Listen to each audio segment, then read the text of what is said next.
자, 이번에는 글로벌 인터뷰 멀리 뉴저지로 연결을 해보도록 하죠. 미국 주식 전문 유튜버 유산암님 함께합니다. 어서 오세요. 네, 안녕하십니까. 네, 반갑습니다. 아, 제가 얘기 진짜 안 하려고 그랬는데 유산암님 단추를 풀으셨어요.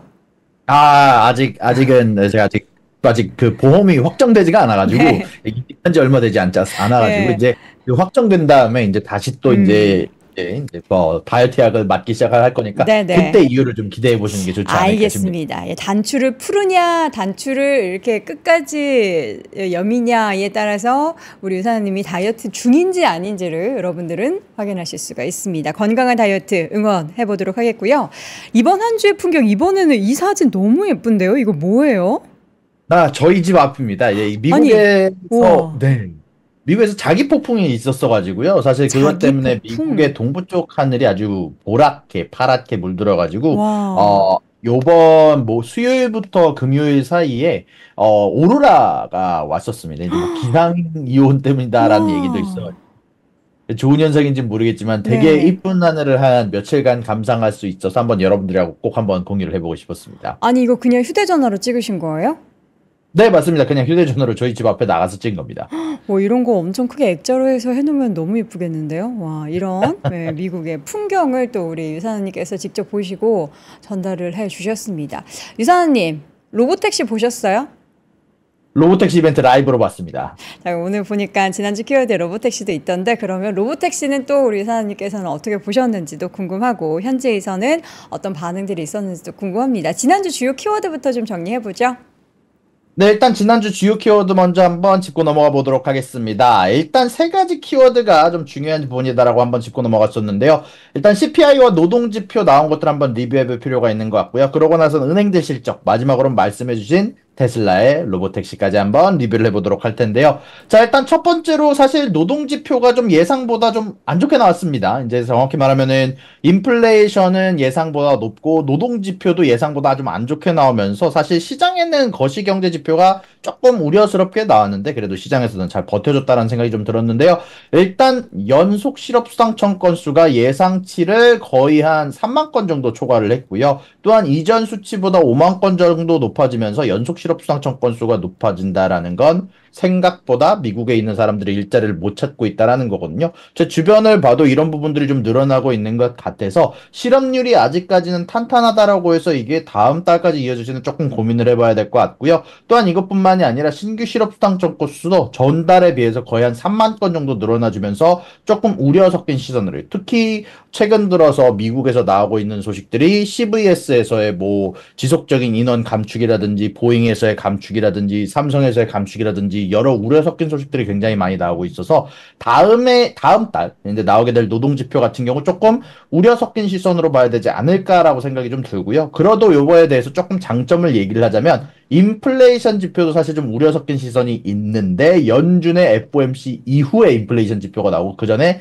노동 지표가 나오거든요. 그래서 노동 지표가 좀 안 나오는 거는 금리 관련해서는 조금 더 하방 압력을, 금리를 더 많이 낮추라는 압력을 넣을 수 있다라고 생각이 좀 들고요. 그리고 다시 또 이제 인플레이션에 대해서 얘기를 안 할 수가 없는 게, 네, 제가 예상했던 부분과 거의 일치하게 나왔는데요. 의외로 제가 이제 틀렸던 부분들이 운송비와 의료 서비스, 그리고 의료 물품 쪽, 의류 쪽, 이렇게 네 가지 정도 섹션에서 틀렸는데, 나머지는 딱 제가 예상한 대로 나왔습니다. 여기에 대해서 좀 얘기를 하자면, 에너지 쪽에서 에너지 자재, 가솔린과 난방유가 예상치를 아주 크게 하기는 했지만, 다음 달에는 이게 다시 또 폭등하는 게 이미 예정이 되어 있는 상황이고요. 그러다 보니까 다음 달에 CPI는 조금 우려 섞인 시선으로 전기 가격, 천연가스 가격, 가솔린, 난방유 이 모든 것에서 상승한다라는 우려 섞인 시선이 많이 나오고 있고요. 또한 여기에서 서비스 쪽에서 그래도 긍정적인 소식이 나왔는데 주거비가 특히 OER 조사 방식이 이제 하락하고 있다는 얘기가 나왔습니다.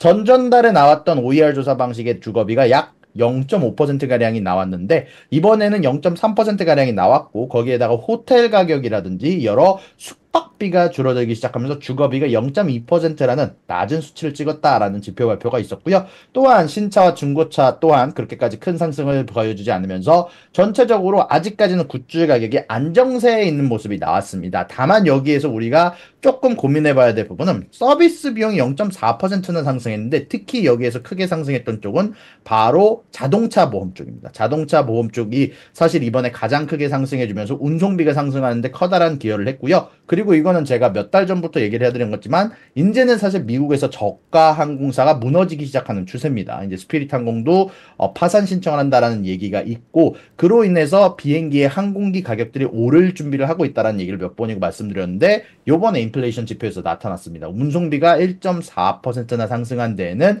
바로 이번에 비행기 티켓 가격들이 크게 상승했다라고 말씀드릴 수 있을 것 같고요. 또한 의료 서비스비도 크게 상승하고 스포츠 베뉴에 입장하는 비용 자체도 거의 한 11%가량 상승했는데 풋볼 시즌이 시작하면서 전체적으로 여기에 대한 소비 패턴이 늘어나면서 인플레이션 지표가 높게 나왔던 것 같습니다. 자, 그렇지만 여기에 대해서 연준 위원들은 은근히 다운 플레이를 하는 모습들을 많이 보여줬는데요. 여기에 대해서 윌리엄스 총재 같은 경우는 계속 금리 인하를 할 필요가 있다. 이번에 인플레이션 지표 예상보다는 조금 높았지만 일시적인 지표고 우리가 트렌드를 볼 필요가 있다라고 얘기를 했고요. 구울 수비 총재도 똑같은 일을 하면서 전반적인 인플레이션 추세가 하락하고 있다라면서 이번 인플레이션 지표 한 번의 지표 자체는 너무 걱정할 필요가 없다. 그리고 박힌 총재도 인플레이션이 내려온다라는데 나는 자신감이 있다라고 얘기를 하면서 이번 인플레이션 지표를 다운플레이 하면서 사실 인플레이션 지표가 예상치를 상회를 했음에도 불구하고 그 당일날 주가가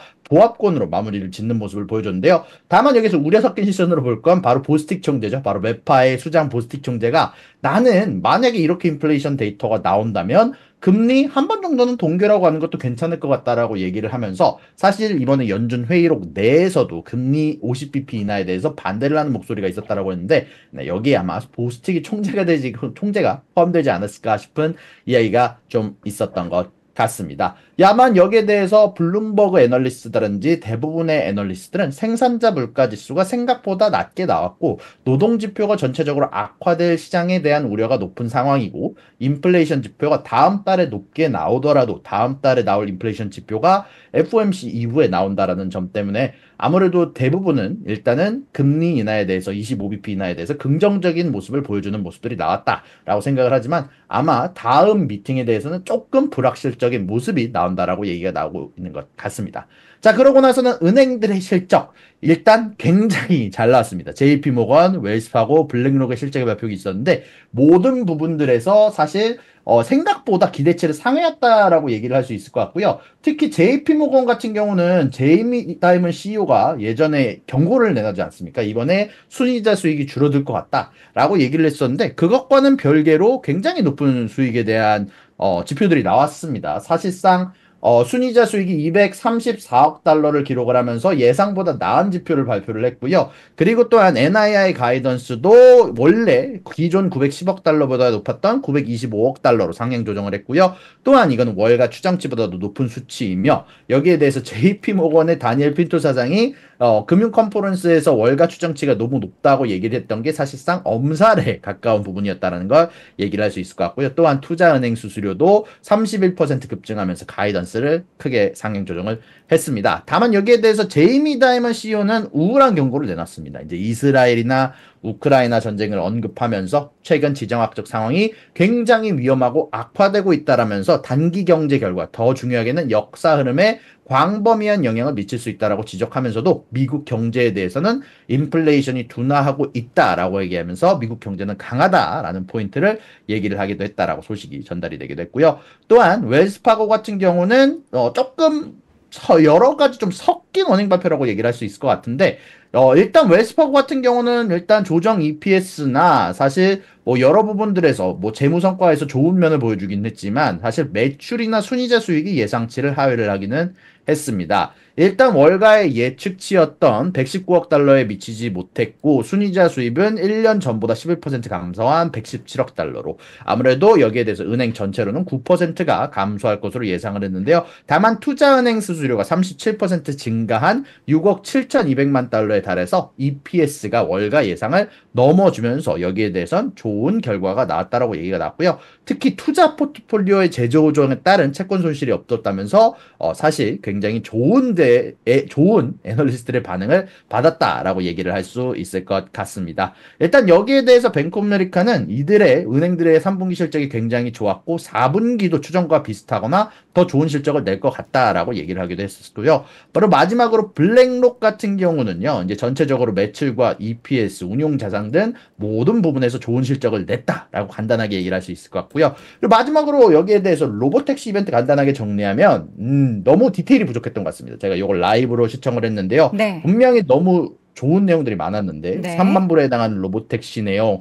아니면 뭐 텍사스와 캘리포니아의 완전 자율주행 모델이 모델 3와 모델 Y에서 내년에 아마 법령만 허용한다면 우리가 출시할 수 있을 것 같다. 사이버캡이 낙관적으로는 26년 혹은 27년에 양산이 가능할 것 같다. 로보밴 뭐 여기에 대해서 실물이 나와서 여러분들을 태워주는 모습들을 보여줬고 옵티머스가 특히 나와서 여기에 대해서 여러분들에게 실질적으로 음료수를 따라주고 음식을 넣어주는 모습들을 보여줄 수도 있고 테슬라 봇 가격이 2만 불에서 3만 불이다라고 얘기를 하면서 좋은 얘기를 많이 하긴 했지만 나오지 않았던 내용들이 너무 많았던 것 같습니다. 네. 완전 자율 주행 시스템에 대해서 여러 이야기를 하긴 했지만 개선안과 여기가 얼마만큼 마일스톤들을 달성했는지 속도에 대한 부분들이 공유가 되지 않았고요. 네. 공유형 자율주행차에 대한 출시 전략이 부족했고 테슬라와 XAI의 관계가 어떻게 돼가는지 테슬라 모델 2의 저가형 모델이 사실상 언급이 되지 않으면서 애널리스트들 사이에서도 굉장히 안 좋은 평가를 좀 받기는 받았습니다.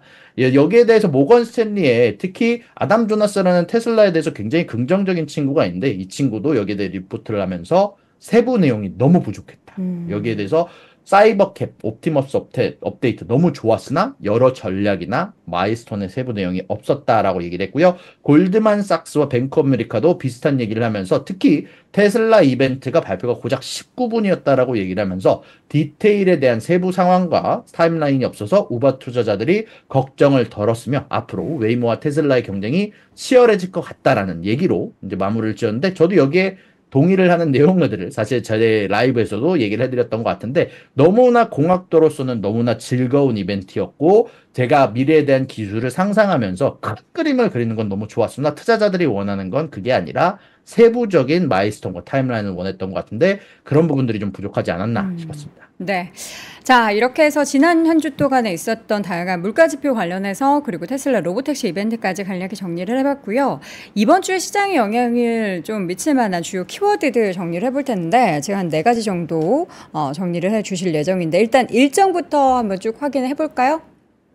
네, 맞습니다. 일단 이번 주 주요 키워드도 간단하게 정리를 해봤는데요. 일단 그 전에 앞서서 스케줄들 간단하게 짚고 넘어가자면 사실 어저께 기준으로 중국의 소비자 물가지수 발표가 있었고요. 그리고 월요일 날 오는 월요일부터 중국의 신규 대출과 오펙 월간 보고서 카시카리 총재의 연설, 화요일 날은 IEA 월간 보고서 보스틱 총재의 연설과 엠파이어 스테이트 뉴욕의 제조업 지수가 있고요. 수요일 날은 수출입 물가지수 그리고 목요일 날이 사실 이번 거시경제에서는 그나마 중요한 사실 최근 들어서 있었던 노동지표나 인플레이션 지표만큼 중요한 지표는 아니지만 소매 판매라는 미국의 현재 소비 시장이 어떤지에 대해서 알려줄 수 있는 지표에 대한 발표와 금요일 날은 건축 승인 건수와 주택 착공 건수로 이어지는 부동산 관련된 지표를 이제 여러분들이 볼 수 있게 될 것 같습니다. 네. 자, 그럼 이슈 하나씩 확인해 보도록 하겠습니다. 계속 이제 중국에서는 다양한 부양책들이 속속들이 발표를 하고 있는데 어떻게 좀 이번 부양책에 있어서는 또 시장의 반응이나 우리 또 유산남님께서 보시기에는 좀 의미 있는 내용들이 있었을까요? 네, 일단 중국의 부양책들이 지속적으로 계속 발표가 되고 있는 상황인데, 일단 제가 여기에 대해서 주요 키워드를 고른 이유는 사실 중국 주식들이 최근에 굉장히 급등하는 모양새가 나오면서 여러모로 월가 투자자들이 주목하고 있고, 포모 현상으로 인해서 이제 급등했다가 또 급락하는 현상도 나오고 있는데, 여기에 대해서 지속적으로 중국에서 부양책이 지속적으로 발표되고 있기 때문인데요. 특히 여기에 대해서 뭐 규모가 정확하게 밝혀지지는 않았지만, 어제 기준으로도 2조 원이 넘는 특별 채권을 발행을 통해서 우리가 여러모로 해결을 할 것이다. 돈을 넣어서 시장에 대한 문제를 해결을 할 것이다. 라는 얘기가 나오고 있는데 사실 정확한 액수는 발표가 되지는 않았지만 2억 위안을 넘을 것으로 예상이 되고 있거든요. 이제 그러다 보니까 거의 역대급으로 뭐 바주카포급 부양책이 나올 거다라는 얘기가 많이 나온 상황인데 일단 그럼에도 불구하고 시장의 이야기는 조금 나눠지는 모양새가 나오고 있기는 합니다. 일단 대부분들 40%는 중국의 증시가 오를 것이다라고 예상하는 반면 약 30%는 내릴 거다. 그리고 나머지 20% 정도들은 모르겠다라는 식으로 발언을 이제 하기도 했었는데요. 일단 이런 부분들에 대해서 정확히 최근 나온 내용들을 조금 전달을 해드리면 중국 같은 경우는요, 저번에 나왔던 일단 이번 토요일 날 나왔던 인플레이션 지수가 예상치를 하회를 했습니다. 이건 사실 좋지 않은 지표고요. 일단 이렇게 인플레이션 지표가 예상보다 낮다라는 건 생각보다 중국의 소비가 활성화되지 않고 있다는 얘기인데 일단 이게 9월 달 지표거든요. 사실 부양책이 발표가 된 게 9월 말이다 보니까 아마 소비 시장을 조금 자극하기에는 부족한 면이 좀 있었지만 그럼에도 불구하고 결국 중국의 성장률이 0.5%를 달성하지 못할 것 같자 여기에 대해서 중국 쪽에선 지속적으로 신경을 쓰면서 중국 증시의 투자 심리나 소비 심리를 살리기 위해 여러모로 노력하는 모양새가 나오고 있는 거 안에서 이번 주만 하더라도 사실 95조 원 규모의 스와프 플랫폼을 개설을 하면서 여러 펀드 보험회사를 지원하기 위해서 중국 주식을 주고 미국의 증권이나 여러 가지 안전사단을 살 수 있는 스와프 플랫폼이 나오기도 했듯이 이렇게 지속적으로 소비를 살리기 위한 모양새를 가져가고 있는 모습으로 보이고 있는데요. 말씀드렸던 것처럼 생각보다 투자자들의 심리는 많이 갈리고 있습니다. 이제 중국 증시가 지속적으로 오를 거라고 생각하는 쪽은 에버코어 ISI가 조사한 바에 의하면 약 40% 정도에 다르고요. 그리고 나서 23% 정도가 내릴 것, 그리고 나머지는 모르겠다라는 식으로 대답을 하기는 했었는데요. 아무래도 이번에 중국 증시에서 나온 부양책들이 분명히 여러 부양책이 나왔지만 이게 정확하게 소비자들의 심리를 살리기에는 부족할 수 있고 결국 대부분은 증시나 자산 시장의 상승으로 부자들 주머니로 가고 있다라는 얘기도 많이 나오고 있는데 다만 여기에 대해서 중국 쪽에서 지방의 부채를 살리기 위해서 이번에 나온 특별 부양책을 통해서 중국 증시가 특히 중국의 경제가 아직까지 이런 부양책을 할 만큼 커다란 돈을 가지고 있다는 소식 자체는 긍정적이다라는 평가를 듣고 있고 요것뿐만이 아니라 몇 번 제가 언급드렸지만 사실 국채 발행과 규모와 함께해서 추가적으로 사실 뭐 노인 빈곤층에 대한 보조금 확대, 소비 바우처 아니면 가정 지원, 사회 안전망 강화 아니면 자동차 보조금 확대 등의 재정 정책의 세부 내용을 앞으로 공개할 것으로 예상을 하는데 원래 이게 사실 이번 기자회견에서 나올 것으로 예상이 됐었는데 아쉽지만 이런 경기 부양책의 규모가 정확하게 나오지는 좀 않아가지고 조금은 투자자들에겐 실망스럽긴 하지만 앞으로 이런 종류의 추가적인 부양책이 나올 수 있고 여기에다가 대출 우대 금리라는 어떻게 보면 중국이 가장 원하는 그 금리 인하를 실행할 가능성이 굉장히 높다라고 얘기를 할 수 있을 것 같습니다. 다만 그럼에도 불구하고 이렇게 규모는 아직까지 정확하게 밝혀지지는 않았지만 발빠르게 중국이 행동하고 있는 이유는 결국 정치 일정상 지금 당장 불가피한 선택이다라는 분석이 많이 나오고 있고요. 아무래도 아직까지는 조금 투자자들 사이에서는 조금 조심스러울지는 있지만 중국 쪽에서 지속적으로 이렇게 부양책을 지속적으로 발행을 하게 된다면 소비 지표가 나왔을 때 예상치보다 높은 순간 저는 폭발적인 투자에 대한 수요가 있을 수도 있다라고 생각해서 아마 이번 주에 이어서 지속적으로 중국 관련된 지표들은 아마 보고 가시는 게 좋다라고 생각이 좀 들었던 것 같습니다. 사실 중국의 다양한 뭐 대규모 경기 부양책이 지금 최근 2, 3주 사이에 계속 전해지고 있는데 첫 번째 그 부양책 발표가 됐을 때도 결국에는 그렇게 뭐 대출 이자를 줄여준다고 해서 그 이자를 덜 내는 그 여력으로 소비를 실질적으로는 하지 않을 것이다라는 게 이제 중국 내부의 이야기였고 이제 중요한 것은 그래서 내가 돈을 벌 수 있을 만한 환경, 그러니까 실업률을 좀 해결을 하는 게 가장 주요한 내용 중에 하나다라는 건데 구체적인 실업률을 좀 해소할 수 있는 그 방안들이 좀 나오게 된다면 더 이런 부양책에 힘이 실리지 않을까라는 생각도 듭니다. 자, 이어서는 이제 소비 관련한 이야기를 한번 해보도록 할 텐데요. 그 지난주 금요일에 발표됐었던 소비자 심리지수 같은 경우는 조금 더 위축됐던데 연말 오면은 또 소비에 굉장히 또 불을 지필 법한 그런 이벤트들이 굉장히 많잖아요. 그러면 어떻게 또 데이터가 달라질런지 어떻게 보세요? 네, 맞습니다. 일단 이번 주에 사실 가장 중요한 데이터로 불리는 건 소매 판매 데이터인데요. 근데 한 9월 데이터에 대한 자료들이 나와 있지만 개인적으로 생각했을 때 말씀해 주신 것처럼 9월 자체의 소비 자체는 사실 예상보다 못했을 가능성이 좀 높다라고 생각이 듭니다. 아무래도 금리 인하를 하고 나서 주요 이벤트가 오는 게 개인적으로는 조금 더 10월쯤이 되지 않을까라고 생각이 좀 드는데 일단 그런 가운데 안에서 이번 주 그리고 저번 주에는 사실 소비를 촉진시킬 수만 있을 만한 이벤트가 있거든요. 특히 저번 주 같은 경우는 10월 아마존이 10월 8일부터 9일로 이어지는 프라임 빅딜 세일을 통해서 소비 심리를 살리기 위해서 특히 아마존에 남아있는 재고들을 처리하기 위해서 좀 노력했다라는 발표가 좀 있었고요. 저도 여기에서 좀 사기는 했지만 개인적으로 생각했을 때 원래 우리가 많이 하는 뭐 아마존 프라임데이나 아니면은 여러 중요한 이제 세일 날짜만큼은 사실 싸지는 않았던 것 같고요. 그럼에도 불구하고 이제 블랙 프라이데이에 앞서서 이제 이 이벤트 이후에는 블랙 프라이데이 때 아마 가장 커다란 세일 이벤트가 되지 않을까 싶은데 일단 뭐 이게 아마존이 좀 추구했었던 소비 이벤트 치고는 개인적으로 생각을 했을 때는 주변에 물어보거나 아니면 주변의 반응들을 봤을 때 많은 소비가 있었던 것 같지는 않았던 것 같습니다.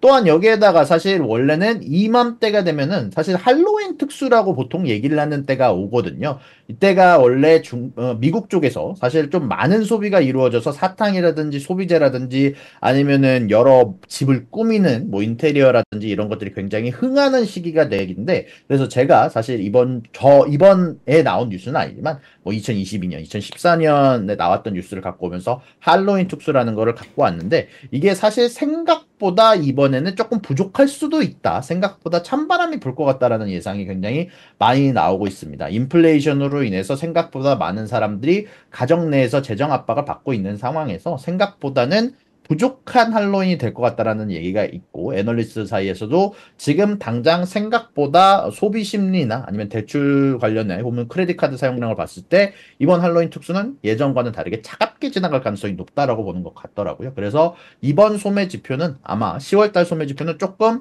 우려 섞인 시선으로 보는 게 맞지 않을까라고 생각이 좀 들었던 것 같습니다. 네. 자, 이에서는 이제 대선 관련한 내용들을 한번 보겠습니다. 지금 아직 한 달도 안 남았는 그런 상황 속에서 엎치락뒤치락이 엄청나게 나타나고 있네요. 맞습니다. 네. 일단은 카말라 해리스가 사실 대선 토론을 통해서 어마어마한 지지율을 가져가게 되면서 카말라 해리스에 대한 지지가 거의 한 60%까지 올라왔다라는 얘기가 당선은 60% 넘게 이기고 있다라는 얘기까지 올라왔었는데 이게 다시 또 뒤집어 졌습니다. 최근 들어서 미국의 시장이 굉장히 어지러워지고 있는데요.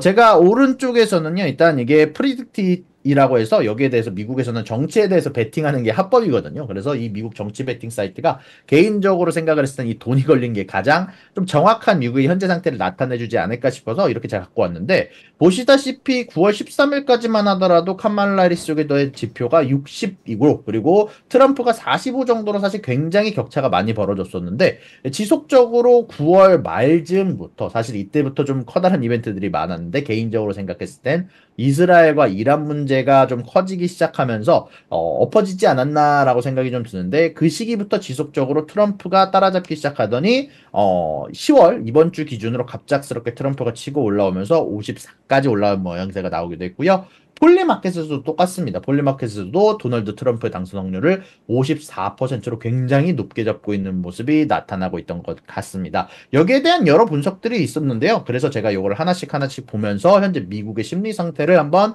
간단하게 알아보는 시간을 가져가 보려고 하는데 일단은 가장 커다랐던 건 이스라엘과 이란 이슈로 인해서 미국의 정세가 굉장히 불안하고 있는 가운데 안에서 카말라 해리스가 현재 지금 부통령으로서 이걸 컨트롤하지 못한다라고 하면서 사실 트럼프가 이 주장하는 부분들이 지속적으로 투자자들의 심리를 좀 자극을 했던 것 같습니다. 사실 그러면서 카말라 해리스 쪽의 지지자들이 흔들리는 거에 비해서 트럼프의 지지자들은 사실 그렇게까지 커다랗게 움직임이 있는 모습들이 없었거든요. 그런데 라틴계 카말라 지지자들은 유가가 크게 오르면서 또한 항만 파업으로 인해서 여러 가지 파업 뭐 여러 가지 이제 뭐 물류가 밀린다라든지 여러 효과가 나타나게 되면서 전체적으로 특히 라틴계 카말라 지지자들이 많이 트럼프 쪽으로 넘어갔다는 얘기가 있습니다. 또한 여기에다가 부통령 토론에서도 제가 소폭이나마 아마 공화당 쪽이 좀 우세하지 않았냐라고 저번에 말씀드렸는데 실질적으로 이 부통령 토론도 어느 정도 영향을 줬다라는 데이터가 나오고 있고요. 또한 여기에다 제가 적지는 않았지만 뭐 MZ 세대 혹은 어린 세대들 사이에서는 디디 사건이라고 있거든요. 이제 디디 사건이라고 있는데 여기에서 카말라 해리스에 대해서 좀 지지를 뭐 했던 뭐 했던 사람이 뭐 여기에 엮이기도 했었다는 얘기가 좀 있어서 뭐 여러 가지 이슈로 인해서 카말라 해리스가 밀리고 있는 가운데 현황을 현재 여러분들에게 정확하게 전달하기 위해서 이렇게 제가 지도를 갖고 와봤는데요.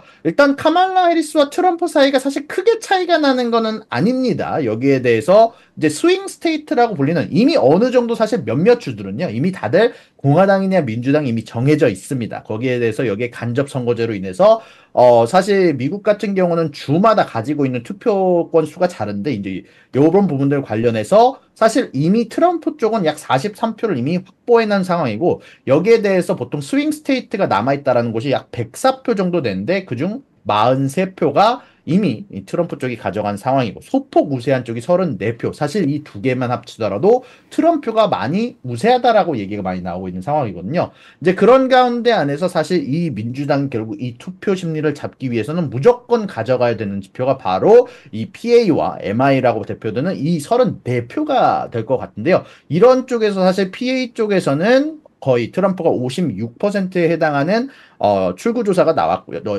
사전조사가 나왔고요. 그리고 MI 쪽에서도 약 52%에 달하는 응답자들이 약 트럼프를 지지하고 있다라고 얘기가 나오게 되게 되면서 사실 이 두 곳에서 아마 민주당이 가져가지 못한다면 중립표와 그리고 현재 가지고 있는 쪽을 가져가더라도 아무래도 이기지 못할 거다라는 예측이 나오게 되면서 특히 트럼프 지지자들이 조금 더 많은 의견을 가져가고 있는 상황이 아닌가라고 생각이 좀 들었던 것 같습니다. 네. 과연 이 선거는 어떻게 흘러가게 될지 미국 대선 관련해서는 이제 11월에 곧 결과가 나올 거기 때문에 그에 따라서 사실 누가 돼도 시장에는 그동안에는 워낙에 좋았던 부분이 있었는데 이번에 정책적으로 엇갈린 부분들이 어떻게 또 시장에 미리 반영이 되고 추후에 반영이 될지도 참 궁금합니다. 자, 지난주 주 초에 시장 흔들었었던 가장 큰 이슈 중에 하나가 그 중동발 지정학적 불확실성인데 이스라엘과 이란 사이에는 또 새로운 소식이 좀 있나요? 네, 일단은 이스라엘 쪽에서 사실 이번에 유대교 명절 때문에 여러모로 전쟁을 자제했다라는 얘기가 나오고 있는데요. 근데 그 최대 명절이 끝나가게 되면서 추가적으로 확전에 대한 가능성이 얘기가 나오고 있는 상황이고 또한 여기에 대해서 아직 정확하게 나온 소식은 아니지만 카더라를 통해서 이스라엘과 이란이 합의에 근접하고 있다. 이란에 대한 제재 방식과 보복 공격 방식에서 합의에 근접하고 있다라는 얘기도 나오고 있고 이란 같은 경우는 이스라엘이 만약에 공습을 할 때 길을 열어주는 모든 국가들에게 경고를 날리면서 서로에 대한 긴장감이 고조가 되고 있는 상황이거든요. 뭐 개인적으로 생각을 했을 때 직접적인 전투로까지는 안 갈 거라고 생각을 하게 되지만 아무래도 이런 불확실성 자체가 사실 여러 투자자들에게 안 좋은 방향으로 작용하는 경우가 많고 결국 유가에 대한 상승 작용으로 나오는 경우가 많아서 한번 여러분들하고 꼭 짚고 넘어가야 된다라고 생각이 좀 들었고요. 만약에라도 직접적인 전투 소식이 나온다면 그 당일날 아마 투자적인 부분에서는 아마 안 좋은 소식으로 작용하지 않을까라고 생각이 좀 드네요. 네. 자, 마지막으로 3분기 이제 실적 시즌의 본격 개막이 지난주부터 시작이 됐습니다. 이번 주에 주목해 볼 만한 실적 발표 기업 몇 가지만 좀 체크해 볼까요? 네, 말씀해주신 것처럼 이번 주도 저번 주 은행들 실적에 이어서 주요 실적들이 발표가 되게 됩니다. 여기에 대해서 시티은행과 뱅크 오브 아메리카의 은행 실적이 화요일 날 나오게 되게 되고요. 그리고 존슨앤존슨 쪽에서 최근 들어서 조금 안 좋은 소식들이 굉장히 많이 들어왔는데 이번에 미국에서 있었던 DD 관련된 소식으로 인해서 존슨앤존슨이 생각보다 이번에 매출이 굉장히 좋았다라는 얘기도 있거든요. 그래서 이것도 한번 주목해볼 만한 부분이 있어서 여러분들에게 갖고 와봤고 그리고 수요일 날은 ASML과 모건 스탠리 그리고 목요일 날은 TSMC와 넷플릭스의 어닝 발표가 있는데 특히 넷플릭스 같은 경우는 최근 가입자 수의 증가가 지속적으로 예상치를 뛰어넘고 있다라는 뉴스들이 애널리스트 사이에서 나왔습니다. 그래서 개인적으로 제가 이번 주에 나오게 될 어닝에서 가장 주목하고 있는 부분이 있다라고 말씀드릴 수 있을 것 같으면서 이번 주 어닝 간단하게 정리를 해봤습니다. 네, 자 이렇게 해서 오늘 어닝 시즌 관련한 캘린더까지 확인을 해봤습니다. 지금까지 미국 주식 전문 유튜버 유산남님과 함께했습니다. 고맙습니다. 수고하셨습니다. 삶의 격을 높이는 9가지 지혜를 함께 나눕니다. 위즈덤 칼리지 시즌 2 영상 아래 링크를 클릭하시면 자세한 내용을 확인하실 수 있습니다.